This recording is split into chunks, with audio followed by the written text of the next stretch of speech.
Right. All right. What's up, Blueprint family? How y'all doing tonight? Thank you all for joining us. So we are here again back for another exciting marriage relationship topic. Of course, the viewers want to know how to get the spark back in a boring relationship. So that's based off of a question we received. Why are relationships boring? They're Very not. simple. Is what you make it. That's the bottom line. We get that so much. But this one was just plain and simple. But this is a common thing I hear, in general. And this isn't actually something we dig a little too deep in. So tonight we can do that, tonight with you all. Let's discuss it. This may not be exactly what you want to hear, but I can guarantee it will be what you need to hear if this is something you're asking. Why are relationships boring? Yeah. So well, I guess we get into the topics, right? Yeah. Yeah. So relationships require maturity. So we have talked about this one in our other videos, the maturity video. We only did one video on maturity, Yeah, we as may far as I need to can do remember. some more. Yeah, we recommend you to check that video out. It's one of our early videos Hmm. that we did about 7 months ago or whatever. Hmm. So Yeah. and also too, boredom in a relationship can be a sign of immaturity. Yeah. So especially if it is due to a lack of willingness to put in effort or to grow and change, Yeah. lack of wanting to be selfless, not selfish. Hmm. So they may be more focused on their own needs and desires than on the needs of the relationship as a whole. Yeah. That is certainly a sign of immaturity. And that will leach over into your relationships if you don't, sit back and analyze. So we're kind of just going to dig into some reasons as to why boredom may occur in the relationship. And we'll get into, of course, some tips to help cure any of this. But immaturity is certainly one of the first things that pop into my mind when I think about somebody saying, oh, a relationship is boring. Like, it plays, of course, other factors can certainly come into play. But let's be real here. When you're talking about real life things, especially when it comes to relationships, it's a Realistic, level of responsibility. Yeah. right? And being realistic. And immature people, they're just often unrealistic when it comes to their expectations. Yeah. They may believe that relationships should be constantly exciting and stimulating, the Yeah. thrill of the chase, or whatever the Hmm. case may be, and that if they are not, then something is wrong. Right. That is not true. So, for example, a partner who is immature may expect their partner, their spouse, to entertain them all the time. Hmm. So, they may not be interested in putting their own effort to making the relationship fun or exciting. So, Right. as a result, immature people may be more likely to become bored in their relationship. Yes. And that is certainly kind of one of the main things that pops in my head is like, oh, you expect for a relationship just to be fun and games all the time, If and in particular, a lot of people have the thought that, oh, your spouse is there to entertain you, like do something. Why you ain't doing Yeah, something? Or why you not being something for me to entertain? Or, right, like playing some part in that. right. And that has a lot to do with being immature. Always wanting to, like I said, the thrill of the hunt, that feeling of butterflies and whatnot and what have you. Yeah. Often at times, people who leave relationships early understand that, oh, they feel as if, like I said, that hunt is over. So they're on to the next person that they try to get into their life. Right. Or who can be the most fun and exciting in Right. that moment in time. Now, these people are red flags, bottom line. And Yeah. often you have to be able to recognize these people early and make sure that you do not entertain these people, because Yeah. ultimately, in the end, they will leave you, they will abandon you. Yeah. These people do suffer from some sort of trauma, physical trauma as well, whether that's abandonment issues. They're looking to leave you first because things are getting stagnant and boring, and so therefore they're off to the next victim in a way. Yeah. So I just wanted to throw that out there too. And certainly pay attention to if this is something that maybe you may have some signs of. Of course, this channel is all about awareness. So it's no judgment here, but you do need to be aware, because once you come to be aware of a problem or a situation that maybe you could be the one contributing to, then you need to look to readjust and grow and change. And the first step is always that awareness. So certainly take a look and see, hey, am I having some of these feelings? Could my reason for boredom actually be a sign of immaturity? Because relationships take that level of maturity. Immature people may also be less willing to compromise or work through difficult times. Yeah. So they are more likely to leave relationships, like I was saying, when they start to feel bored, Yeah. rather than trying to work through the boredom issues, and they make the relationship, or to make the relationship better. So, right. Trying to jump ship versus doing the work. Right. Because that is a very mature thing to say, hey, some issues are impacting our relationship. And instead of me just being like, oh, I'm going to dip and leave, I'm going to say, hey, I'm going to bring it to you, my spouse, and I'm going to address it with you there. That takes a huge level of maturity. So you got to be willing to want to do that, especially in a relationship for a lifetime, right? Things aren't always going to be fun and exciting all the time through your life. Sometimes you're going to have some real serious moments and difficult moments too. You have to be dependable. Your spouse needs to know that they can trust you even when you get bored. You're not going to just go try to entertain someone else or do something else because you're bored, especially not in a time where it's difficult. So, right. The intention and the alignment needs to be there. So the whole point of being with somebody, getting a girlfriend or a boyfriend, is the intention on getting married to that person. Yeah. So that should be the first thing in your mind when you initiate a relationship with someone, is that I am willing to see if this person is marriage fit for me. Yeah, worthy of a deep and profound committed relationship. Whether that you get contracts involved or not, you first have to have that intention within yourself that, hey, this is something that I'm wanting to do and I am going to do. So then when all this other stuff arises, you're more willing to, work through it. People who are in relationships and then perceive them to be boring are more than likely are not intentional about marriage. So just realize that and understand that. Let that sink in. So if you are experiencing boredom in your relationship, it is important to ask yourself if it is due to any of these factors.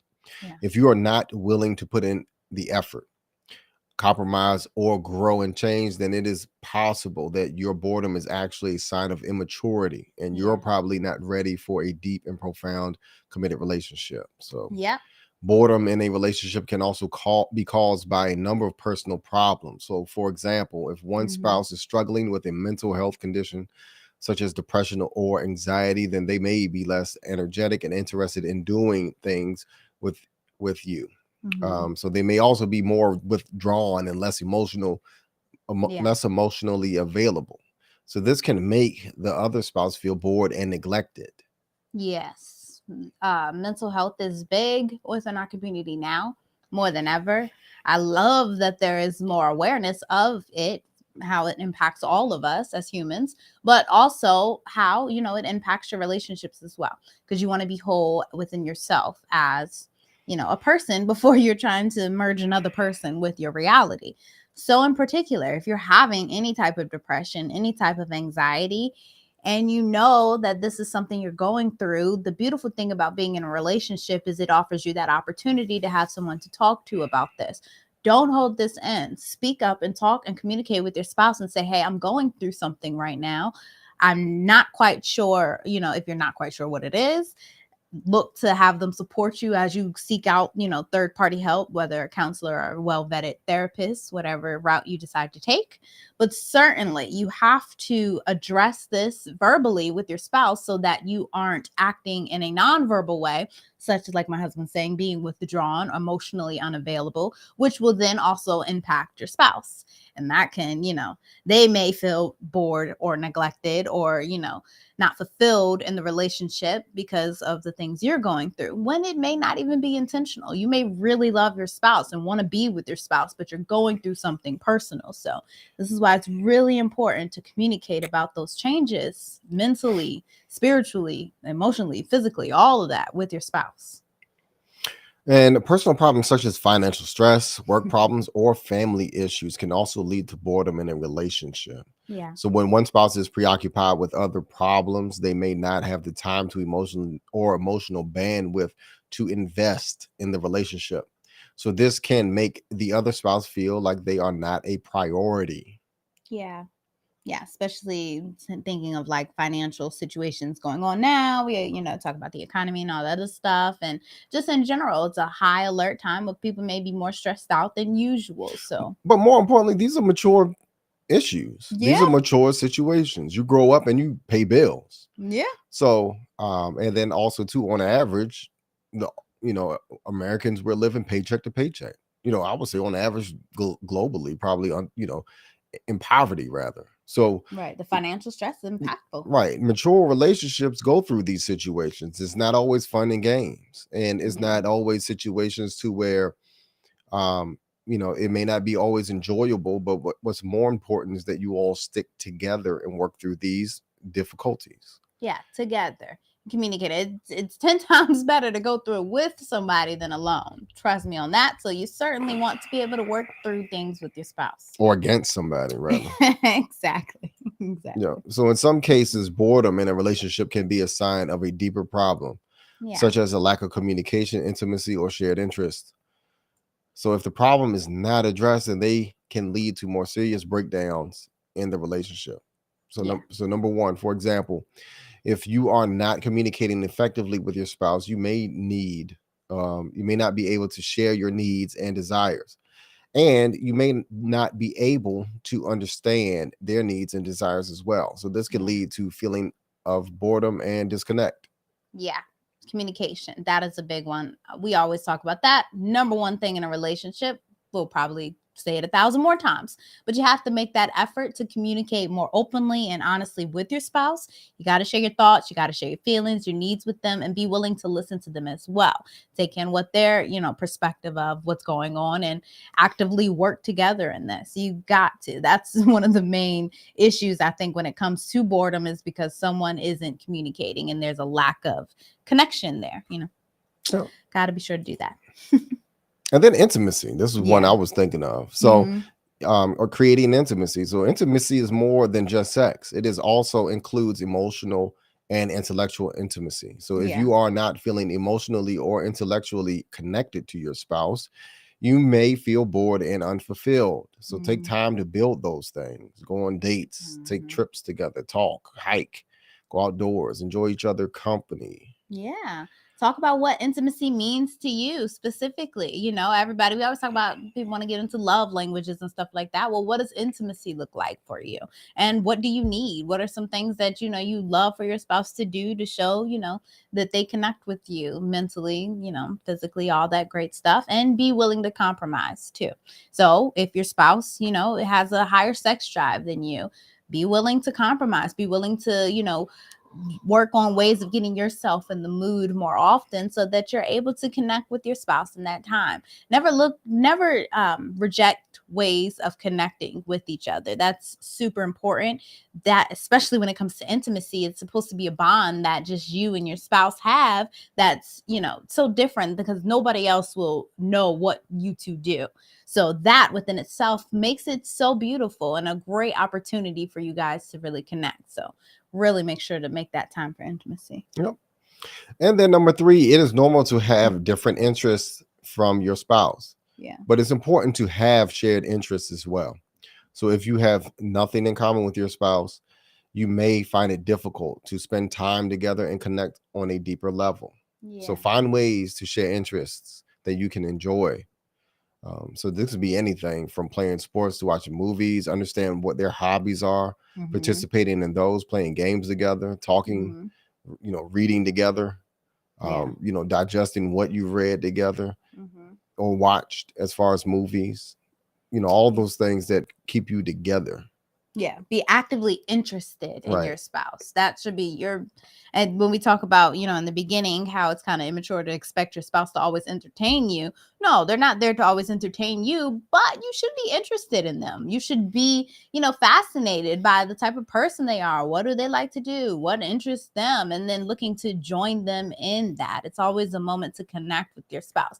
Not even to say, like, because my husband loves football. I'm not a huge, football fanatic, but I enjoy spending time with him when he's doing something he enjoys, and we connect through him talking to me, saying, I learn stuff because I'm not a big, football person, but I learn stuff, and I am able to have a conversation with him at least about it so that it's enjoyable for both of us, So it's really, it doesn't have to be like, oh, I'm looking to, we talked about hobbies before, but you're just looking to take on the hobbies of your spouse. You don't necessarily have to do that, but just look at it as a moment to spend time together and be close to each other.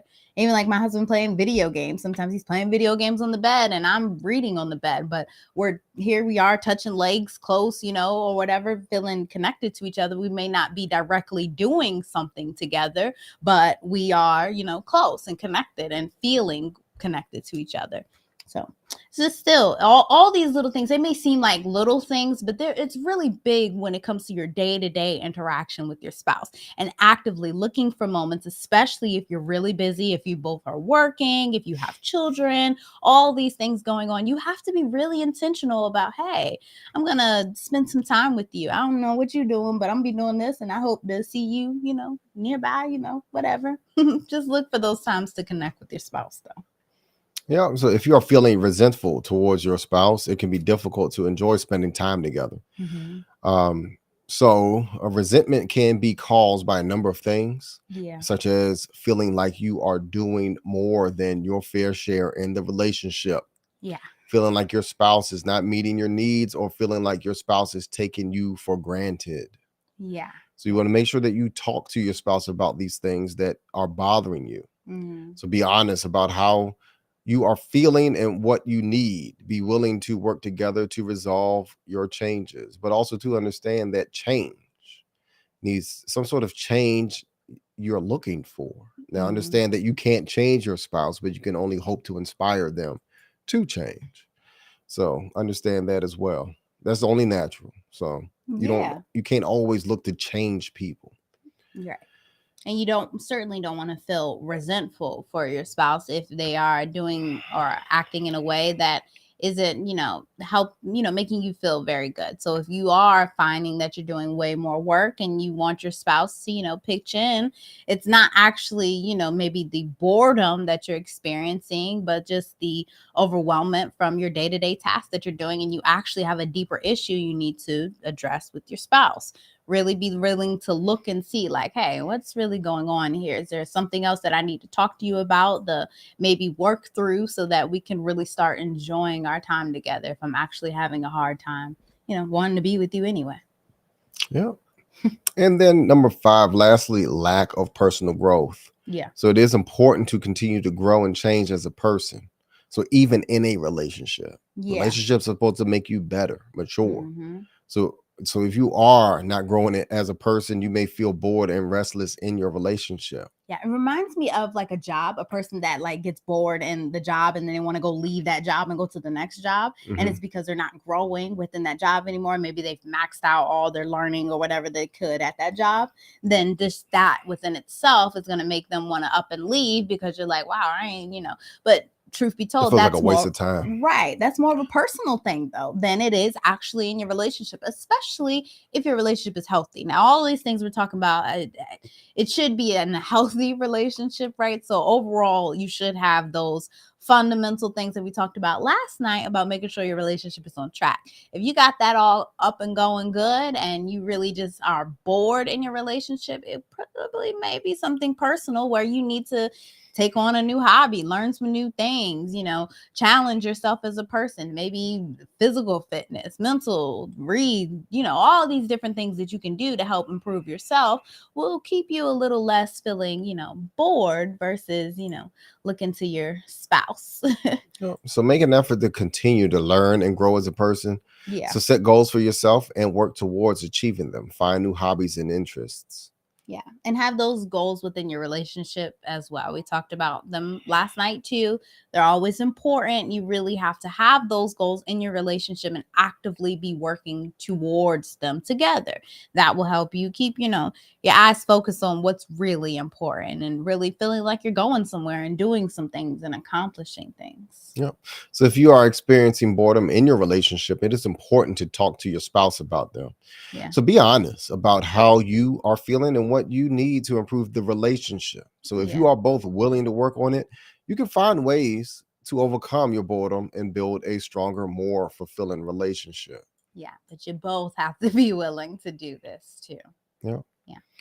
So here are some other general tips for overcoming boredom in a relationship. Yeah. So number one, make an effort to be emotionally present. Hmm. So be emotionally present. When you are spending time together, put away your phones and other distractions and focus on each other, that deep eye contact. Hmm. You also can schedule regular time to be present with each other, doing activities that you can enjoy together.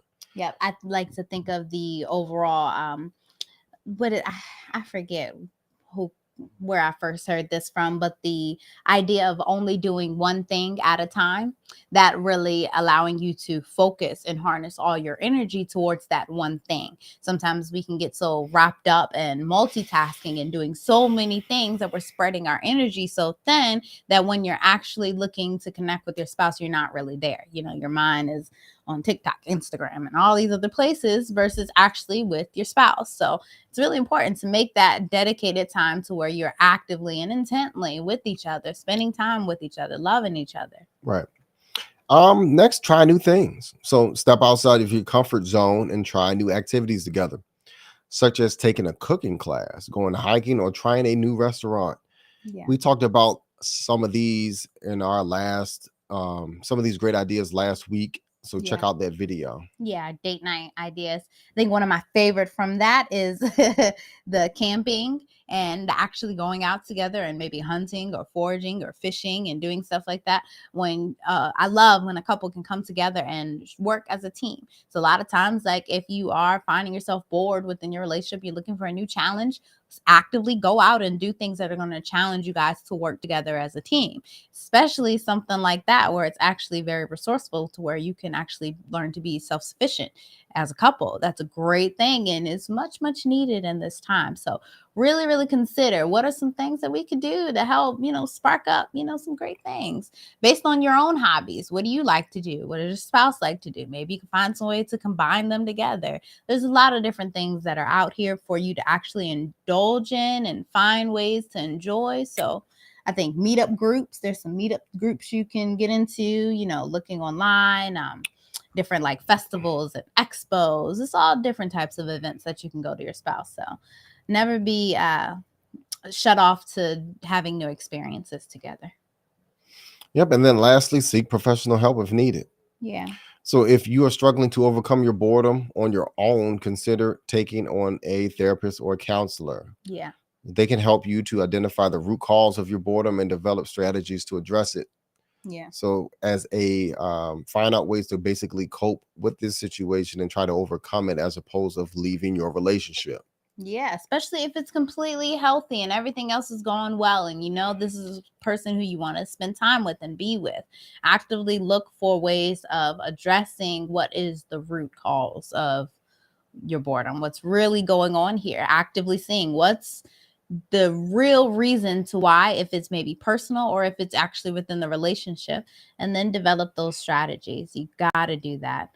It's the only way, because I think if not, you're kind of going to take that same mentality, that same perspective into the next relationship, and you're going to do the same thing and get bored, and you're going to go on to the next relationship, and you're going to get 80 years old and realize, well, damn, like all the relationships are like that. Well, yeah, because the common denominator is that, hey, you got to change your mindset. You got to change your perspective. Relationship is about maturity.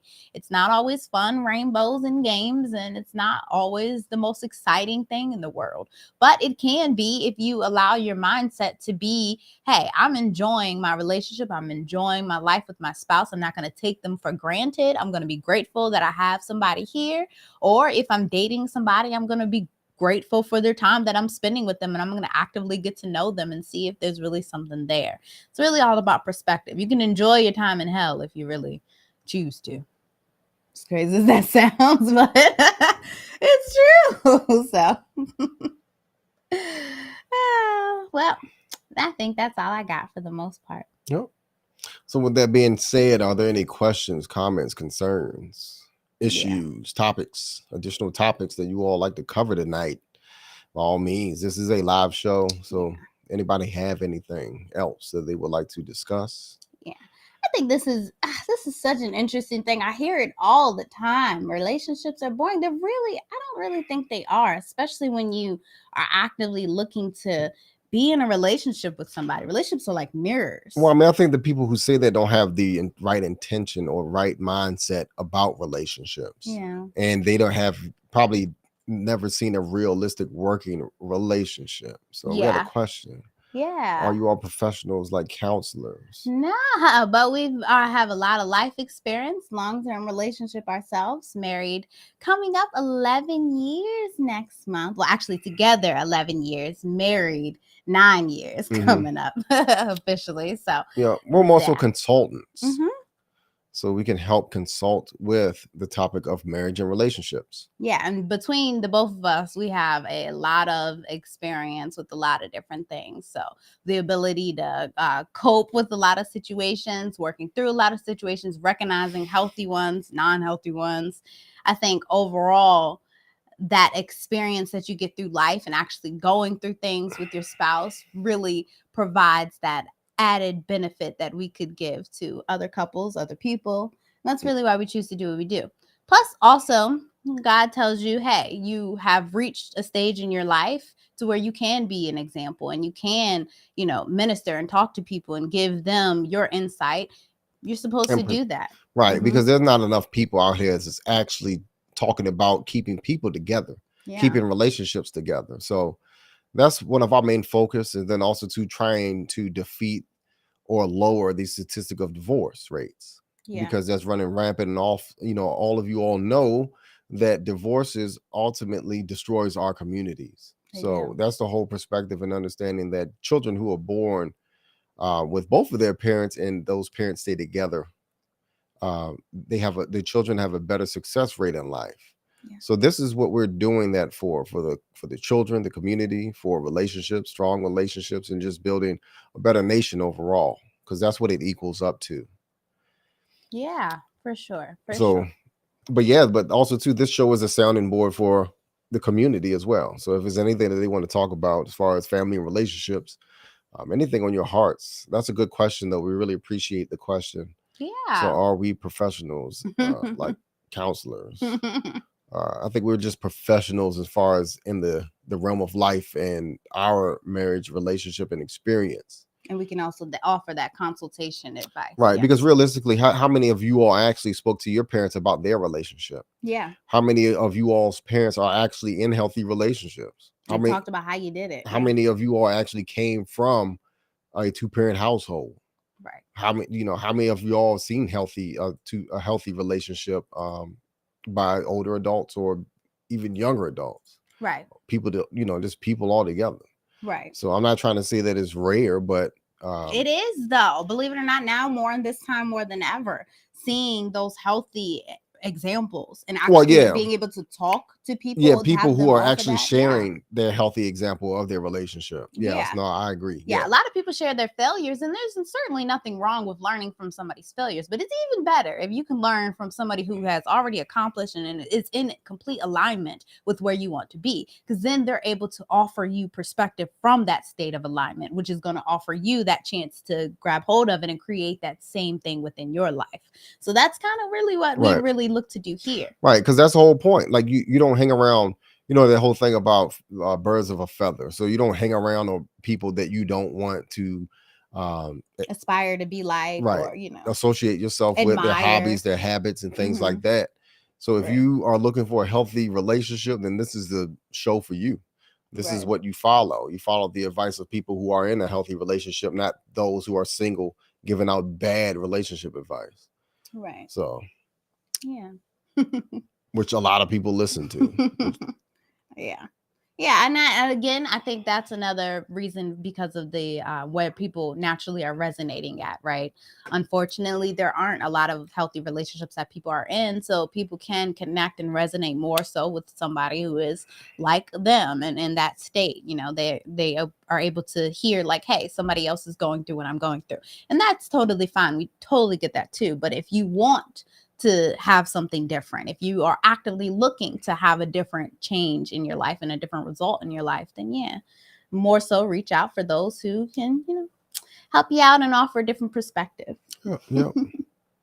And as a supplement, my wife also has a wife course. So for all those young women or either older women out there, women in general who want to learn more about the elements and qualities and standards and values of what it takes to be a wife, go to www.wifeconomics.com, and there you will find all of the resource information about what it takes to be a wife, especially in this day and age. Yeah, I think that is a lost art, truth be told. I honestly think it is, unfortunately, but I think it is a much needed art that is actually coming back. I hear now more than ever, I am recognizing women waking up to the calling of wanting to be a wife and understanding what that takes and what that looks like. This, I always say, everything in this 7 weeks for a whole year, I just was disconnected from the world and it was just me, God, and my family. And we really sat down, and personally, me and God really sat down and came out with everything that I wish I knew as a young woman, wanting to be married and actively having a healthy relationship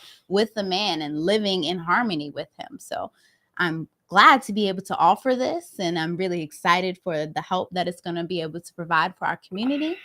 And so wifeconomics.com, of course. And my husband, of course, you can schedule a consultation with both of us on our website, wifeconomics.com/schedule a consultation.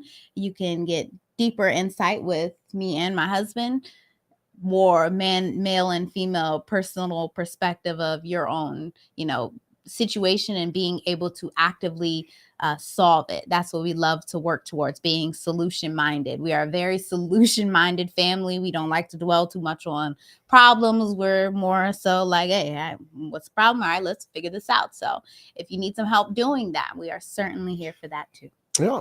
So are there any additional questions, any topics, anything else that you are curious about?